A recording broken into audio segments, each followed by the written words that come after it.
The President of the United States, 80 years old, Commander-in-Chief of the most powerful military on Earth, a man with his own planes, his own doctors, his own golf courses, and his own nuclear football.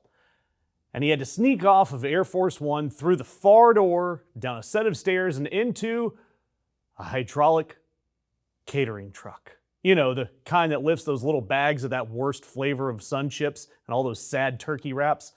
That one. Yes, the most powerful man on the globe, ascending to safety at 4 miles an hour on the pretzel lift. And while he rode the snack elevator over to a second secret plane, the White House press corps had to sit on the first plane with their window shades ordered shut, serving as human camouflage. These reporters weren't covering the flight, they were the cover. And I can't help but compare this to Taylor Swift being wheeled in a gear cart to under the stage for her Eras tour. But I guess this has really been a much worse summer for Trump. Maybe it's even a cruel summer. But finally, this story broke because of the Washington Post. They broke the story on Monday, and the flight itself, it took place back in July, but we're just now hearing about this secrecy. And it happened when Donald Trump was leaving the NATO summit in Ankara, days before the U.S. renewed their strikes on Iran. So there was an active Iranian assassination threat surrounding the president. And so he boarded that old Air Force One, waved for the cameras, and then slipped out the back onto that catering lift and into a C-32 with Pete Hegseth. The press and his own staff flew on without him as decoys. And no one told them for a month. Nobody told anybody anything for a month.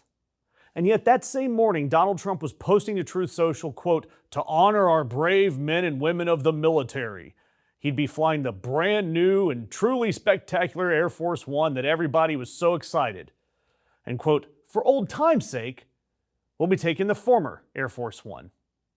Nostalgia for a plane that worked just fine until he got that bribe, a gift from Qatar. That gift that'll cost taxpayers hundreds of millions of dollars and may end up in Trump's library. And you have this narcoleptic slob hiding in a snack truck, and he still found time to write this glowing review for a plane that he insists isn't good enough to fly on normally. 5 stars, truly spectacular, would totally abandon that plane again. Reporters, though, on the plane left behind noticed that the shades were down, and they asked why. Donald Trump's answer at the time, they were probably on a dangerous flight because of the sleazebags that we have to deal with. They were on a dangerous flight. He left. And the next morning on that same plane, the press asked him about the threat directly. This exchange with reporters on the plane. Do you know why they had us close our window blinds? That was not usual. Well, yeah, because you're probably on a dangerous flight because of the sleazebags that we have to deal with. So you think that Iran was possibly thinking of trying to... Well, I mean, if they asked you to close your windows, probably they feel that way. They didn't ask me to close mine, but if they did, I would have done it. No, these are sick people. So I could see something like that. I didn't know they did that, but I could see something like that. Were you aware of any credible threat by Iran against Air Force One? Well, I have a threat all the time. I'm number one on their list before you. But if I go, you go. Yeah, first denying that anything was off. No, why would there be? And then came the quote of the month, I have a threat all the time. I'm number one on their list before you. But if I go, you go, right? If I go, you go. Yeah, he said that to the people that he was using as essentially human shields, smiling while he said it. Then he floated that maybe someday they'd want to, quote, change professions. Yes, he told a plane full of human decoys that their job description now includes absorbing missiles, and then moved on to the next question. And look, I am all for protecting the president. I'm for the real secrecy and the real work that goes into protecting someone as high profile as him. This is serious business. But traditionally, a few things worked differently.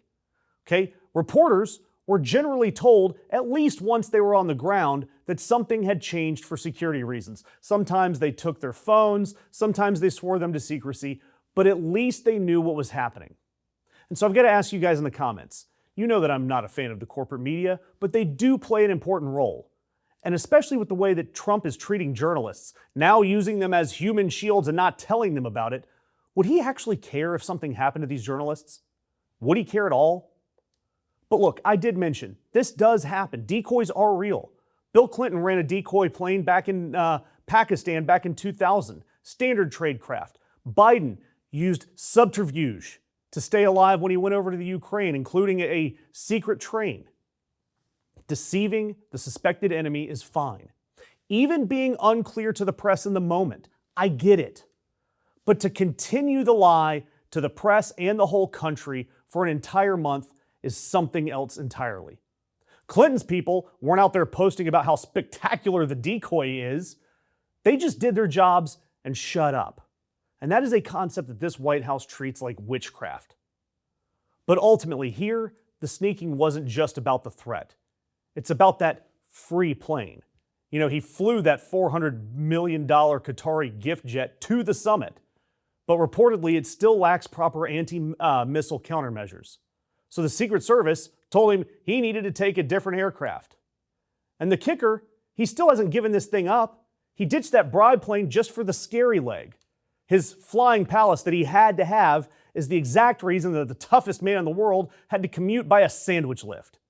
And of course, the reactions across the internet, they wrote themselves. Tommy Vietor, who used to work in the White House, called it, quote, a weak, stupid old man hiding from the consequences of his own decision while endangering others. No notes. Ron Filipkowski kept it to one sentence, quote, Joe Biden never hid in a catering cart. And I'm never going to hide in a catering cart either. And that's why I'm going to ask that you guys subscribe, like, leave us a comment. All of that helps us. It helps us keep bringing you news like this that continues to get buried. And if you really support our mission, we would genuinely appreciate you guys taking a look at becoming a member and supporting us month after month.